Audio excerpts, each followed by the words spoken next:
वैवोद्भूतं यथा निद्रया साक्षात्कृते स्वात्मानमेवाद्वयम्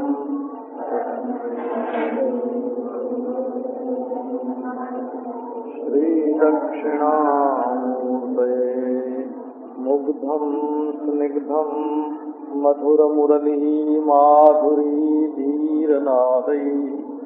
कारं कारं करणविवशं गोकुलव्याकुलत्वं श्यामं कामं व्रजजनमनोमोहनं मोहनाङ्गम् निवसतु महो वल्लभी वल्लभं नः अस्ति स्वस्तरुणीकराग्रविगलत् कल्पप्रसूनाप्लुतं वस्तु प्रस्तुतवेणुनादलहरी निर्वाण निर्व्याकुलम् स्रस्तस्रस्तनिरुद्धनीविलसत् गोपीसहस्रावृतम् हस्तन्यस्तनतापवर्गं द्वारं किशोराकृति ॐ शान्ति शान्ति। दृष्ट्वा कुमुदवन्तमखण्डमण्डलं रमाननाभं नवकुङ्कुमारं वनञ्च तत्कोमलगोभिरञ्जितं जगौकलं वामुदृशां मनोहरम् निशम्य गीतं तदनङ्गवर्धनं व्रजस्त्रियः कृष्णगृहीतमानसा आजग्मुरन्योन्यमलक्षितोद्यमा तयत्र कान्तो यवलोलकुण्डला।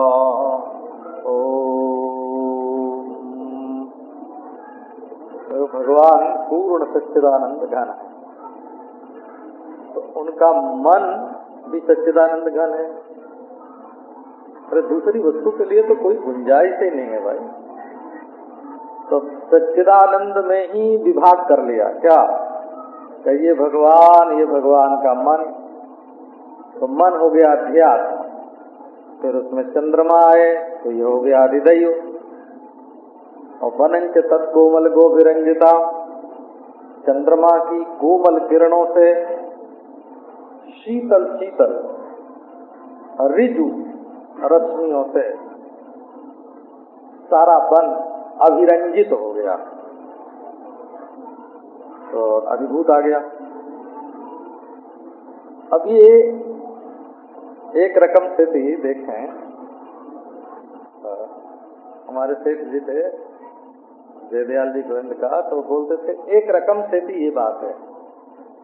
तो एक रकम से भी देखो, एक प्रकार से इसको समझो तो भगवान में मन और मन में चंद्रमा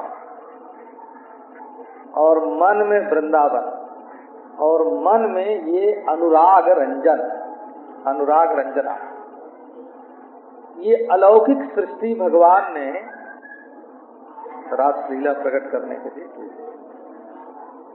तो आप जानते हैं काशी में एक स्वामी प्रकाशानंद जी सरस्वती थे, उनका नाम था स्वामी प्रकाशानंद सरस्वती। चैतन्य महाप्रभु के ग्रंथों में वर्णन आता है कि वे दंडी स्वामी थे और 10,000 शिष्य उनसे वेदांत का स्वाध्याय करते थे। बारी बारी से किया होगा, है ना, कभी 1000 रहे होंगे, कभी 500 रहे होंगे, 10,000 शिष्यों ने उनसे वेदांत का स्वाध्याय किया। नारायण। और उन्होंने वेदांत सिद्धांत मुक्तावली नाम का ग्रंथ संस्कृत साहित्य में लिखा, जो एक जीववाद का सर्वोत्कृष्ट ग्रंथ माना जाता है।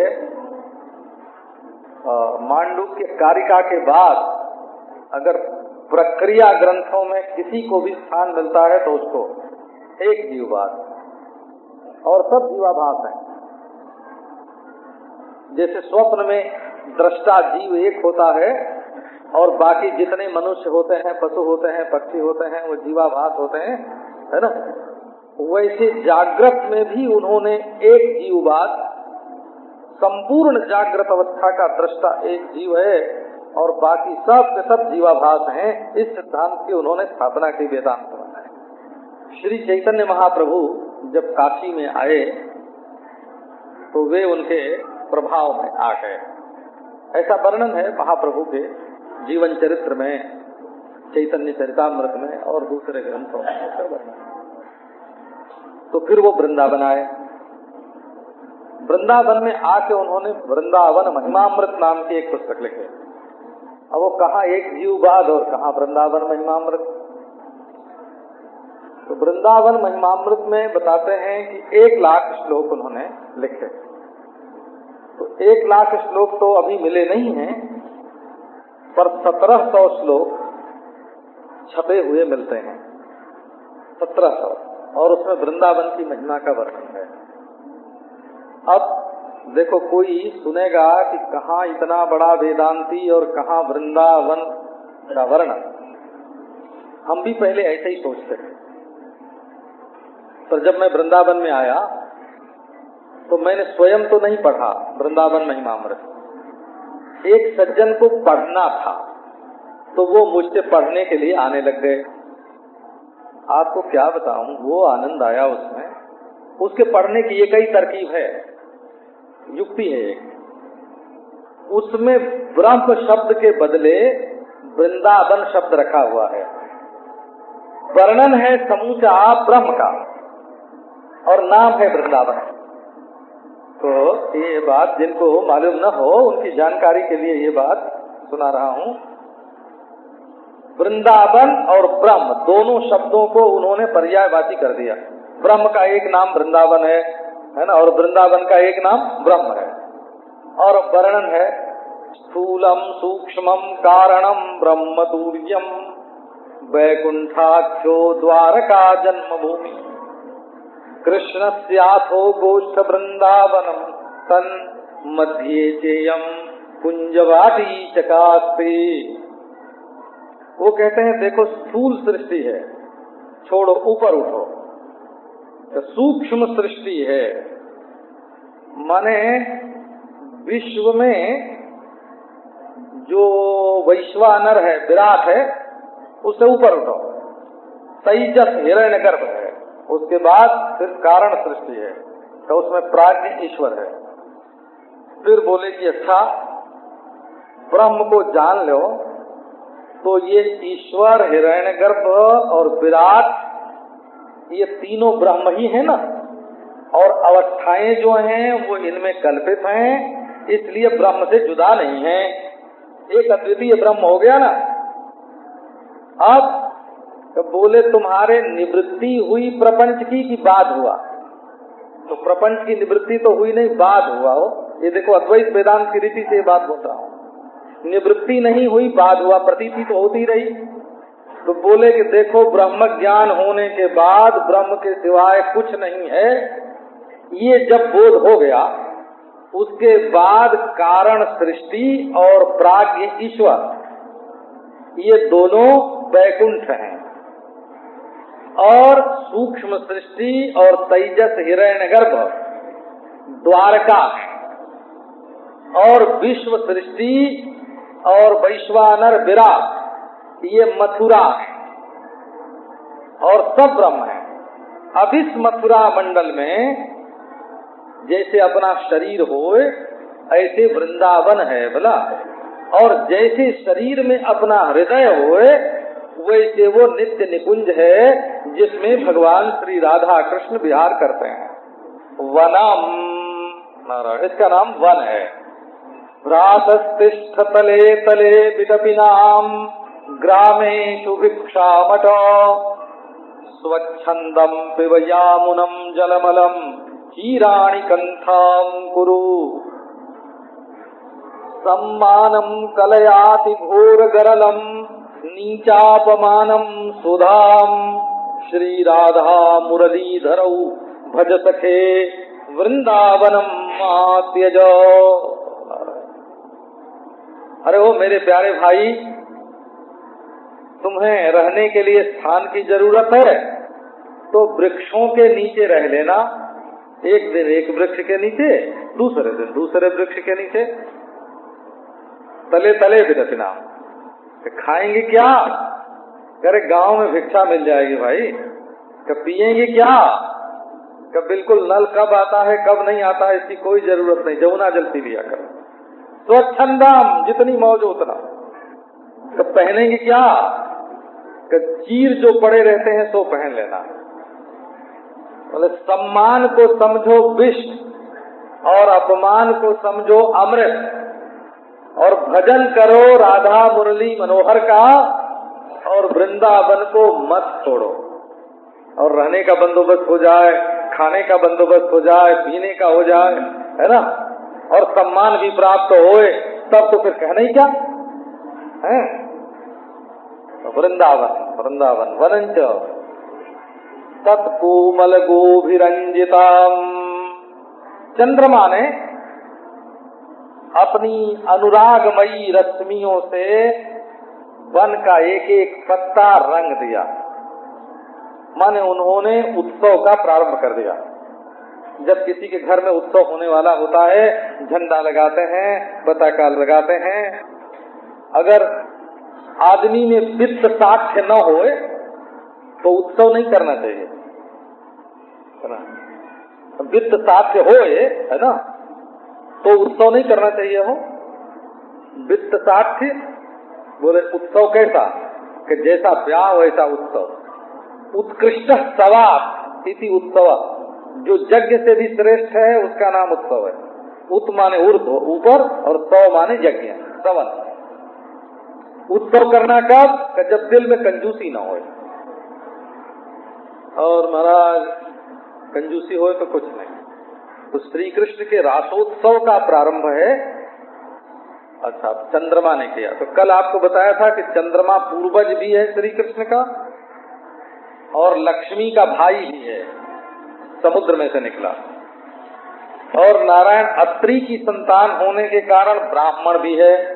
सोमोस्माकम ब्राह्मणा नाम राजा। तो उत्सव का प्रारंभ हो तो किसके हाथ से? अरे ब्राह्मण के हाथ से। और वो भी महाराज रंग दिया, सब मंगल हो गया ना। ब्राह्मण की बड़ी महिमा है वो,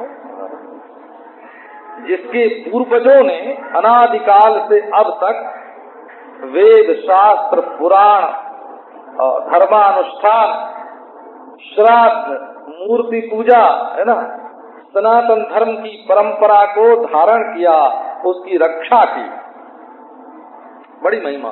उनके द्वारा मांगलिक कार्य प्रारंभ होता है। तो ये ब्राह्मण देवता, इन्होंने चंद्रमा ने रंग दिया, बोले हम तुम्हारे साथ हैं। अब ब्राह्मण यदि बोल दे ना कि इस काम में कोई अधर्म नहीं है, बोला बोल दे कि ये यज्ञ संपन्न हो गया, भले त्रुटिपूर्ण हो, ब्राह्मण बोल दे कि ये यज्ञ संपन्न हो गया, तो यजमान के लिए वो संपन्न हो जाता है। ब्राह्मण झूठ बोले तो उसका अपराधी ब्राह्मण होगा, लेकिन यजमान के लिए वो सर्वांग पूर्ण हो गया, न्यूनता दूर हो गई। श्री कृष्ण के लिए रात का मार्ग खोल दिया चंद्रमा ने। वनंच तत्कोमल गोभिरंजितम जगौ कलम वाम दृशाम मनोहरम। अब श्री कृष्ण ने संगीत प्रारंभ किया।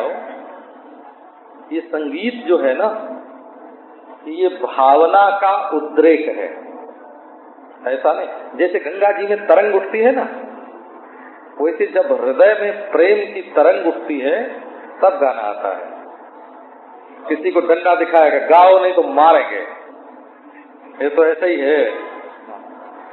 एक सच्ची बात आपको सुनाते हैं।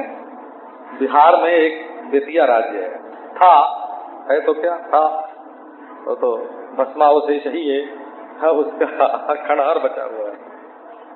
नारायण, तो वो राजा अपने पास बच्चे रखता था वो, और उनसे कहता था कि हमसे प्रेम करो। 10-5 बच्चे उसके साथ, लड़के रहते थे उसके साथ। तो एक बार क्या हुआ कि उसने हुक्म दिया कि तुम हमसे प्रेम करो। तो लड़के ने मना कर दिया। तो पहले तो कोड़े से खूब पिटवाया उसको, बोले प्रेम करो। पर अब तो रोने लगा बेचारा, बालक था 15 बरस 16 बरस का। तो उसके बाद उन्होंने पुलिस को दे दिया, उनकी पुलिस भी थी और उनके यहाँ हमारे पहचान के मजिस्ट्रेट थे। ये मैं गड़ी हुई बात नहीं सुना रहा हूँ, वो मजिस्ट्रेट का हमको नाम भी मालूम है बोला, हमारे गांव के पास के ही थे और उन्होंने ही ये बात सुनाई दी थी। मुकुट बिहारी सिंह उनका नाम था। उन्होंने सुनाया, बोले कि हमारे पास भेज दिया कि इसको सजा करके कायदे से जेल में भेज दो। तो हमको तो मालूम था कि कैसे जेल में भेजा जाता है बोला। हमने कहा बाबा लिख के भेजा कि किस कानून के अनुसार इसको जेल में भेजें। और तो बड़ा नाराज हुआ राजा, बोले कैसे मजिस्ट्रेट हो तुम कि हमारे हुक्म पर भी जेल में नहीं भेजते। तो बोले कि भले तुम हमको निकाल दो लेकिन हम बच्चे को जेल में नहीं भेजेंगे। तो मार मार के तो प्रीति नहीं हटा, प्रीति हृदय में उदय होती है, प्रीति हृदय का रस है, प्रीति हृदय का विकास है, प्रीति हृदय का उल्लास है। ज्ञान के उल्लास का नाम प्रीति है। जैसे गंगा जी में है ना, शीतल मंद सुगंधित वायु के चलने पर झिलमिल रोशनी झलकती है, तरंगें उठती हैं, वैसे हृदय में जब प्रेम की तरंग उठती है, वो प्रेम की बोली का नाम संगीत है और प्रेम की चाल का नाम नृत्य है। ये श्री कृष्ण प्रेम की मूर्ति है, प्रेम की मूर्ति। जगौ कलम, कलम, कलम का अर्थ है अस्फुट और मधुर। जैसे बोलते हैं ना, बच्चे बोलते हैं, तोतली बोली बोलते हैं तो उनको क्या बोलते हैं? कल वचन, कल वाक्य बोलते हैं। तो कल माने होता है मधुर किंतु अस्फुट। तो श्री कृष्ण ने कलम तो मधुरा अस्फुट है, हाँ, कोशकार कहते हैं कल माने मधुर और अस्फुट। तो बहुत मीठी बांसुरी बजाई कृष्ण ने, लेकिन अस्फुट, अस्फुट माने जो सुने उसको ये मालूम पड़े कि हमारा ही नाम ले रहे हैं। या स्फुटता का मतलब यही है। मीठी तो बहुत थी, पर जो सुने उस बांसुरी को उसको ये लगे कि हमको हमारा नाम लेकर के पुकार रहे हैं। ललिते विशाखे है ना, राधे चंद्रावली, सब एक एक गोपी को ऐसा मालूम पड़े कि हमारे नाम की रट लगा रहे हैं। ये तो हुई अस्फुटता और मिठास इतनी कि सबके प्राण खींचे। हम जगौ कलम, ये बांसुरी प्राणों को खींचती है। क्यों? बोले ये प्राण से निकलती है। अगर आप बंसी की ध्वनि ध्यान से सुने या ध्यान से बजावें तो प्राणायाम करने की जरूरत नहीं पड़ती है। प्राणायाम से जो सिद्धि मिलती है वो बांसुरी बजाने से अपने आप मिल जाती है। क्योंकि बिना प्राणायाम के तो बांसुरी बजेगी ही नहीं, वो तो पीपी हो जाएगी। बांसुरी पीपी नहीं होती है, बड़ी सुरीली होती है और लंबी खींचती है और वो दिल को खींच लेती है, दिमाग को खींच लेती है। अब देखो बांसुरी क्यों बजाई? तो जैसे ज्ञान मार्ग में शब्द के द्वारा ही प्राणी को ब्रह्म ज्ञान होता है, परंतु वहां आत्मा और ब्रह्म की एकता के बोधक शब्द से ब्रह्म ज्ञान होता है। वैसे ही भगवान के प्रेम की प्राप्ति भी शब्द से होती है। दोनों ओर शब्द ही चाहिए ना, मूल में शब्द चाहिए। तो वहां जो है वो सार्थक वाक्य है और यहाँ अस्फुट मधुर ध्वनि है, नादात्मक शब्द है वो, नादात्मक। तो भगवान नाद के द्वारा लोगों को आकृष्ट करते हैं। इसके लिए पहले ये बंसी शब्द है। अब देखो ये शब्दों में नहीं आ जाना, अरे शब्द बोलने वाला भी कुलीन चाहिए, विश्वास पात्र चाहिए तब ना है। तो इसका नाम है बंसी। इससे बढ़कर के वंश वाला और कौन होगा? वंश भी चाहिए भला, केवल मीठी मीठी बातों में नहीं आ जाना चाहिए। वंश भी उत्तम होना चाहिए कि इसकी बात पर विश्वास करने योग्य है कि नहीं है। तो भगवान ने इसलिए वंशी ली, इसी को हरिवंश बोलते हैं। भगवान का वंश हरिवंश नारायण। अच्छा दूसरी बात देखो, इसमें मुरली बोलते हैं। मूर माने तुम्हारे दिल में जो ऐठन है ना, ऐठन, उसको जो छीन ले, जो अभिमान है, इतराते हुए चलते हैं ना, हमारी ओर देखना मत, हमारे बराबर कौन? तो बोले ये जो तुम्हारे दिल में ऐठन पड़ गई है, गांठ पड़ गई है ना, इस मूर को, ये मुरासुर है, हो मुरारी है ना, भगवान कौन है? भगवान मुरारी है। और मुरली क्या है? मुरली है।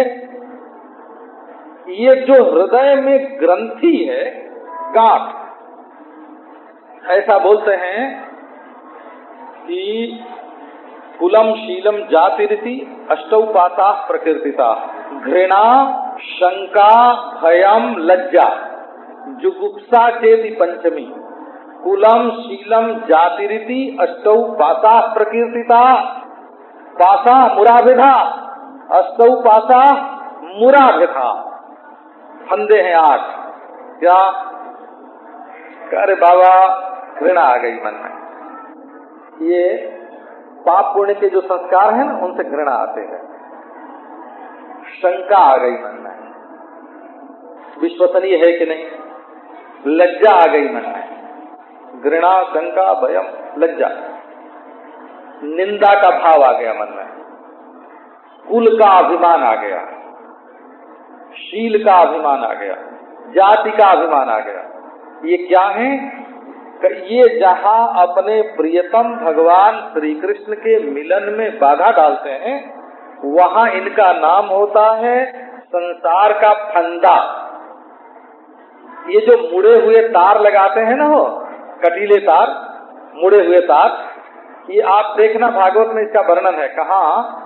जब भौमासुर पर आक्रमण किया था ना श्री कृष्ण भगवान ने, तो उस समय मूर पास से उसकी वो नगरी जो है, वो खाई भी थी और दीवार भी थी और बिजली भी थी, सबसे घिरा हुआ था।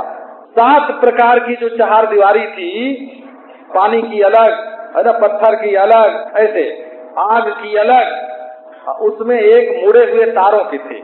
तो उसी को वहाँ मूरपास बताया है। उसका एक मिनिस्टर था, बोला कि वो तारों को कोई पार न करे।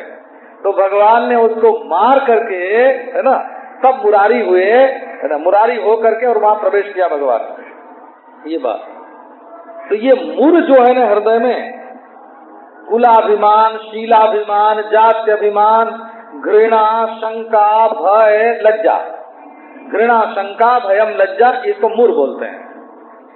जो इस मूर को ले ले, बोला ले ले, मन इनको छीन ले।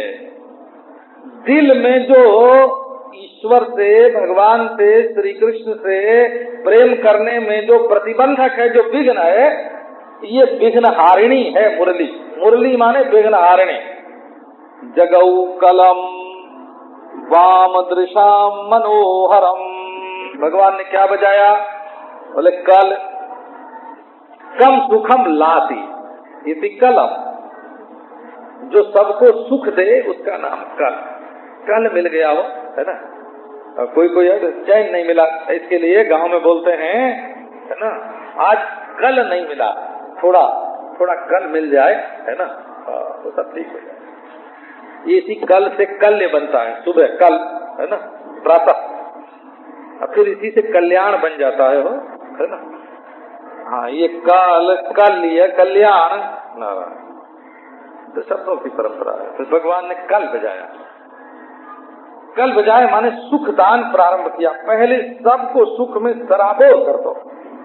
बात यह है कि संसार के जीव दुखी हैं, चाहे बात करें न्याय शास्त्र की, चाहे योग शास्त्र की, चाहे वो पूर्व मीमांसा की बात करें, चाहे उत्तर मीमांसा की, परंतु हैं दुखी, है ना।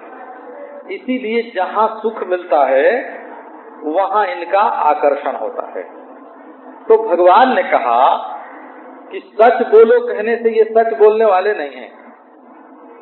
तो बोले देखो सत्य ये है, ज्ञान देने से भी ये खींचने वाले नहीं हैं। बोले ज्ञान क्या खाएंगे, ज्ञान क्या पिएंगे, ज्ञान लेके, है ना, रोटी चाहिए। ये जब वेदांत का सत्संग करके लोग लौटते हैं ना अपने घर में, तो स्त्रियां कहती हैं कुछ ले आए? बोले नहीं लाए तो कुछ नहीं, हम सत्संग करके आए। तो बोले क्या वेदांत का सत्संग लेके खाओगे? बनेगी रोटी वेदांत के सत्संग की, रोटी बनेगी वेदांत की। तो इनके घर में तो बेईमानी की रोटी बनती है, वेदांत की रोटी थोड़ी बनेगी, है ना। वो तो छल की रोटी बनती है, कपट की रोटी बनती है, नारायण। वेदांत की रोटी थोड़ी बनेगी। तो जगौ कलम वाम दृशाम मनोहरम,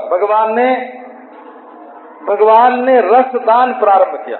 बोले ये न तो ज्ञान दान से खींचेगी, इनको कितना उपदेश करो, ये तो महाराज मूर्ख हृदय ने चेत जो गुरु मिले बिरंची समा, ये ज्ञान दान से भी नहीं खींचेंगे और ये सत्य का साक्षात्कार कराने से भी नहीं खींचेंगे। तब तो बोले इनको तो मजा चाहिए, मजा, इनको सुख चाहिए। तो बोले लो भाई तुम्हारे लिए नचनिया बन जाते हैं, है ना, और गवैया बन जाते हैं, बजैया बन जाते हैं। लोगों का मन अपनी ओर खींचने के लिए आखिरी शस्त्र श्री कृष्ण ने छोड़ा हो, है ना। रामचंद्र ने कहा कि बाबा लो धर्म, आओ, नहीं आए। रामचंद्र ने कहा धर्म लो।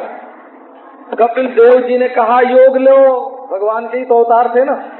अरे एक जन्म भर में अगर उनको कोई शिष्य भी मिला तो अपनी माता देवहूति हो, नारायण। ज्ञान लेने कौन जाए। कपिल जी को एक चेली मिली बस, सो अपनी माँ और दूसरा कोई नहीं।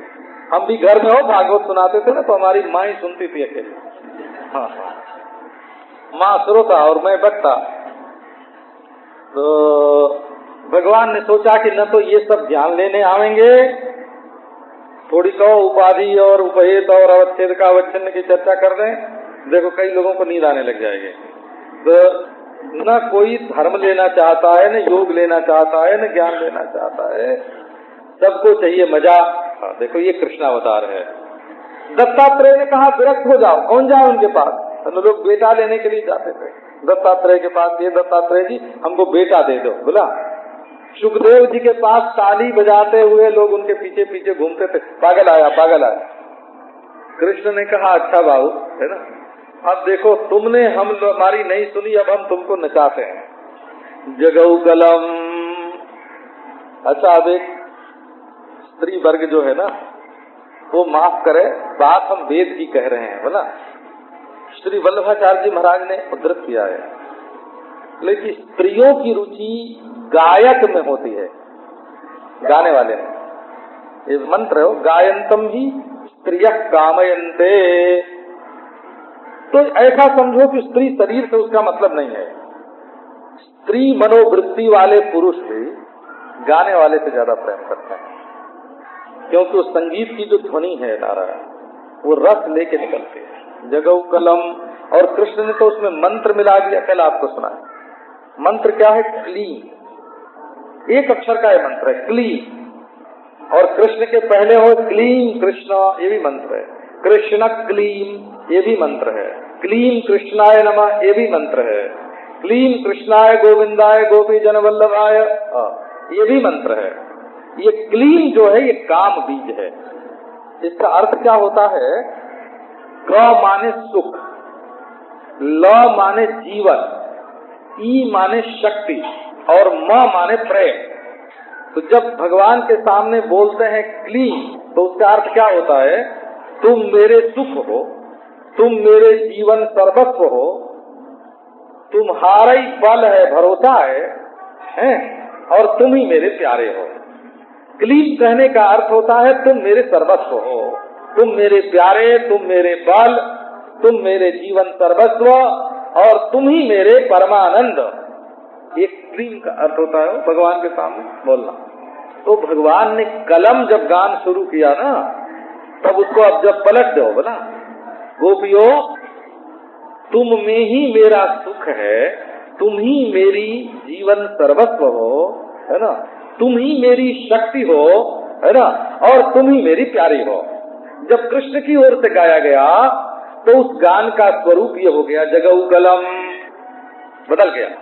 जब भक्त लोग इसका गान करते हैं तो भगवान क्लीन होते हैं, और जब भगवान ही इसका गायन करते हैं तो भक्त क्लीन हो जाते हैं। अब भला भगवान किसी को कहें कि तुम मेरे प्राण, तुम मेरे जीवन, तुम मेरे प्यारे, तुम मेरे सर्वस्व, भगवान किसी को कहें और उसका दिल पिघल न जाए, पानी पानी न हो जाए, है ना, तो कोई पत्थर होगा। लेकिन आपको आश्चर्य नहीं होना चाहिए, ये बंसी ध्वनि सुन करके पत्थर भी समझते थे कि हमको पुकार रहे हैं भगवान, और पिघल जाया करते थे, बोला द्रवित हो जाया करते थे। हाँ, पत्थर पाषाण द्रवित हो जाया करते थे बंसी ध्वनि सुन के। वृक्ष से मधु क्षरण होता था, नदियां रोक जाती थी, हैं? और पशु जो है वो खाना पीना छोड़ देते थे। वाम दृशा मनोहरम, तो कल बताया था कि क ल वाम दृशा और अम, है ना, ये हुआ क्लीन। अब आज इसका दूसरा भाव सुनो, वाम दृशा मनोहरम। जरा गोपियों का वर्णन इसमें देखो, वाम दृशाम, क्योंकि जैसे कृष्ण का वर्णन जहाँ होए वहाँ भक्त लोग आ जाते हैं, और जहाँ भक्तों का वर्णन होए वो वहाँ भगवान आ जाते हैं। भगवान को भक्तों की कथा प्यारी लगती है। गोपियों की चर्चा होए, गोपियों की चर्चा हो, श्री कृष्ण तुरंत वहां आ जाए। ऐसा कहते हैं कि कृष्ण का ध्यान करो तो भले कृष्ण ध्यान में न आवे, लेकिन गोपी का ध्यान करो तो गोपी के चारों ओर मड़राता हुआ कृष्ण। बिना कृष्ण की गोपी कहाँ, वो तो कोई स्त्री होगी, गांव की स्त्री होगी। गोपी होगी तो उसके आसपास कृष्ण जरूर होंगे, है ना। और कोई महाराज देखो, गोपी देखो तो उसके पीछे पीछे पांव दबा के चल रहे, है ना, बगल में से उसकी ओर देख रहे, और गोपी की आंख कहाँ जाती है। इसीलिए वाम दृशाम देखो।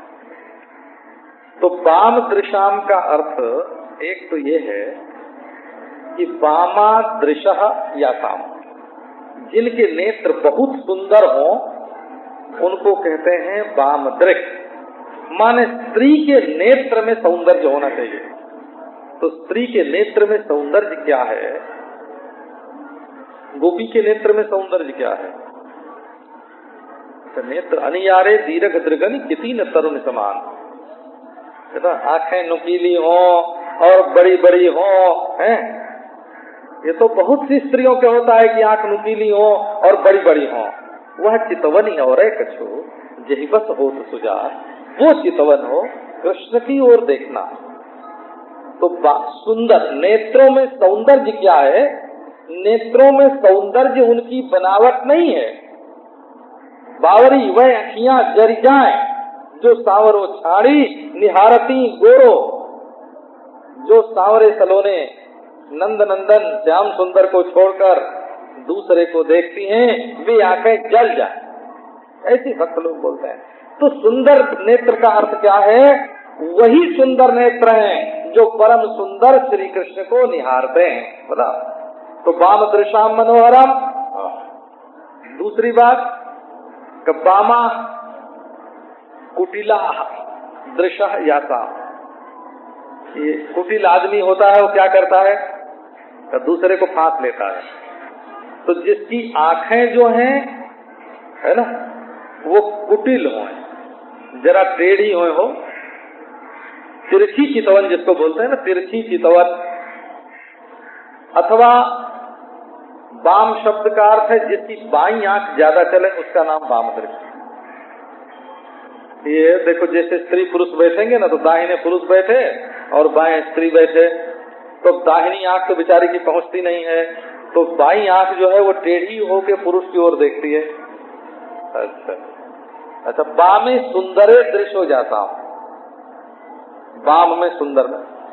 अथवा महाराज वाम दृशाम, ये वाम भाग में जो बैठे यज्ञ में तो वामा है, उसको वामा बोले, वाम दृशाम मनोहर। नहीं नहीं बाबा, जिनकी चाल ढाल गति मति दाहिने न होए, कभी बाएं ही रहे हमेशा। कहो कि बोलो तो चुप हो जाए, कहो कि देखो तो मुंह फेर ले, कहो कि चलो तो बैठ जाए, इसको वाम बोलते हैं।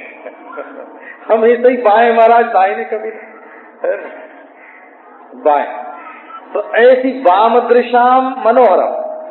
अब देखो इसका भाव क्या है, भाव इसका ये है कि असल में आंख को तिरछी होनी चाहिए, आंख तिरछी होनी चाहिए। क्यों बोले, सीधे संसार की ओर देखते हो, जरा टेढ़ी करो तो भगवान दिखेंगे, है ना। वो कैसे, कि चरण दास गुरु कृपा किन्हीं उलट गई मोरी नैन पुतरिया। जरा आंख को थोड़ी तिरछी कर दो। ये आंख एक होती है पूर्ण दृष्टि, पूर्णिमा के चंद्रमा तरीके, एक होती है अमा की दृष्टि बंद, और एक होती है अधखुली बहु, इसको बहु बोलते हैं। एक ही वो सांभवी मुद्रा गुप्ता कुल बधुर अंतर लक्ष्यम, लक्ष्य होए भीतर और दृष्टि होए बाहर। शर्म के मारे खुल के बाहर न देखती होए और भीतर भीतर उसी का ध्यान करती होए कादखुली आंख। जरा भीतर देखो कौन है, परम सुंदर ईश्वर भीतर बैठा हुआ है।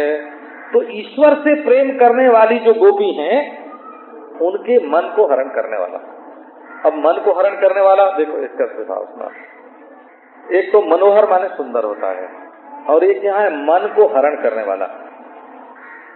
भगवान ने कहा कि अगर गोपियों के पास मन रहेगा तो आप देखो अपने मन से जब कोई काम किया जाता है ना, तो उसकी जिम्मेवारी अपने ऊपर रहती है कि नहीं? और बड़ों के कहने से अगर कोई काम किया जाए तो बड़ों पर चली गई ना जिम्मेवारी। तो मनोहरम का क्या अर्थ है? भगवान ने सोचा कि गोपियां अपने मन में सोचेंगी कि हमको पाप लगेगा कि पुण्य लगेगा, तो मन उनके पास रहेगा तब न सोचेंगी। तो आओ मन ही मंगा लें। माँ भूदासा मणुरपी अधर्म संस्पर्श इत्यनंतात्मा सुकृता सुकृत निदानम मन एवादौ जहार सदगीतिया। बोले इनको पाप पुण्य का बिल्कुल स्पर्श नहीं होवे, इसलिए पाप पुण्य के कारण मन को ही भगवान ने अपनी ओर खींच लिया। बाबा भगवान ने कहा इस रात में गोपियों की जिम्मेवारी नहीं, हमारी जिम्मेवारी। पाप लगेगा तो हमको, पुण्य लगेगा तो हमको, हमारी जिम्मेवारी। तो बाबा गोपियों को जिम्मेवारी से छुड़ावे कैसे? बोले उनका मन उनके पास न रहे, बांसुरी बजा के उनके मन को चुरा लिया। मन से कहा कि हे मन, देखो तुम्हारे बेटे बेटी आज बड़े बड़े खेल खेलेंगे। मन के बेटे को आप जानते हैं? मन के बेटे का नाम है मनोज, मनोज कुमार। मनोज माने काम होता है। मन के बेटे का नाम है मनोज, और उसकी बेटी है बहुत सी स्मृतियां आदि। तो देखो घर के बच्चे खेल रहे हो, आंगन में बेटे बेटी खेल रहे हो, और बाप बैठ के देखे तो उसको मजा आता है कि नहीं? तो भगवान ने कहा कि हे मनी राम, आज आओ देखो तुम्हारे बेटे बेटी खूब खेलेंगे, रात करेंगे, है ना? तुम जरा तमाशा देखो तो देखो आज तुम्हारा बेटा क्या क्या गजब गाता है। मनोहरम, मनोहरम का क्या अर्थ है? ये भगवान की जो बंसी ध्वनि है ना, ये मन के लिए हर है। हर माने होता है शंकर। शंकर क्या करते हैं? संहार करते हैं। तो ये भगवान की बंसी ध्वनि जो है वो क्या करती है कि ये संसारी मन का संहार कर देती है। जो इसको सुन लेता है वो संसार वासना को मिटाने के लिए। अब ये है ना कि आजकल जो पर्चा बांटो, गांव में प्रचार करो, लाउड स्पीकर लगाओ, है ना, पंखा चलाओ, है ना, जूते का बंदोबस्त करो, फिर कथा सुनाओ। तो केवल पारमार्थिक रुचि के लोग आवे ऐसा तो होगा नहीं, उसमें तो सांसारिक रुचि के लोग आते हैं। और सांसारिक रुचि के लिए है भी ये कथा संसार में से परमार्थ में ले जाने वाली, उनके लिए हित की है, भलाई की है। लेकिन कौन अपनी वासना को मिटाना चाहता है और कौन अपनी वासना को पूरी करना चाहता है? तो भगवान में प्रेम हो जाने पर संसार की वासना मिट जाती है। पर किसकी मिटेगी? जो दिल से मिटाना चाहता हो उसकी मिटेगी, तो और नहीं। तो मनोहरम भगवान बोले कि अच्छा देखो, तुम्हारे मन में हम एक वासना देते हैं। वासना का लाभ पहले नहीं मालूम पड़ता। एक की वासना होवे तो अनेक की वासना मिट जाएगी कि नहीं? अनेक की वासना तो व्यभिचार है ना? जिंदगी भर बरमाला ही हाथ में लिए फिरोगे भाई, कि इनको पहरावे, कि इनको पहरावे, कि इनको पहरावे, हैं? जिंदगी भर हाथ में बरमाला रहेगी कि हमारा ये प्यारा, ये प्यारा, ये प्यारा, ये कोई जीवन हुआ, ये कोई जिंदगी हुई? अरे बाबा, एक बार कृष्ण के गले में पहना दो, है ना।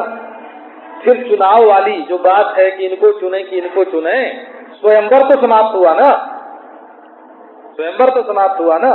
तो एक वासना, देखो ये मनोवैज्ञानिक पद्धति है क्या, कि यदि धर्म में श्रद्धा होए तो जीवन में से 50 बखेड़े कट जाएंगे, हो 100 में से 50 जो धर्म के विपरीत हैं तो छूट जाएंगे।